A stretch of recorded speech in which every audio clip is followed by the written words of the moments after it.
Hello అందరికీ, welcome to one more mini blog. మేమైతే ఇంకా ఇంట్లో అన్ని పనులు కంప్లీట్ చేసుకొని పుట్ట దగ్గరకు అయితే స్టార్ట్ అయిపోయాము. మా పద్ధతి ప్రకారం వెంట్రుకలు తీసే ముందు పుట్ట దగ్గర పొంగల్ పొంగించుకోవాల్సి ఉంటుంది. దానికోసం పొంగల్ దబ్బర అయితే ఇంటి దగ్గర నుంచి తీసుకొస్తాం కదా, అదైతే మా ఆయన తీసుకొని రావాలంట.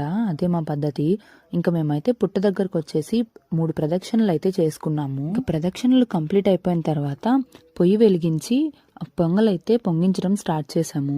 పుట్ట దగ్గర పొంగల్తో పాటు నైవేద్యంగా సజ్జలు, అలాగే నానబియ్యం, వాటితో పాటు బెల్లం, ఈ 3 కూడా పెట్టాల్సి ఉంటుంది. సో మేము అవి కూడా ఇంటి దగ్గర నుంచి ముందుగానే తీసుకొని వచ్చాము. ఇంకా పొయ్యి వెలిగించి మా అత్తమ్మ అయితే పొంగల్ పొంగించడం అయితే స్టార్ట్ చేశారు. ఇక్కడ మన చెయ్యి కూడా వేస్తే బాగుంటుంది కదా అని నేను కూడా వెళ్ళి అలా ఒక చెయ్యి వేసాను. ఈ దబ్బరకి ఇరుకు పొంగలి, అలాగే ఎల్తి పొంగలి అని 2 ఉంటాయంట. నాకు కూడా తెలీదు. ఇరుకు పొంగల్ పెట్టకూడదంట, అలానే వెల్తి పొంగలి పెట్టకూడదంట.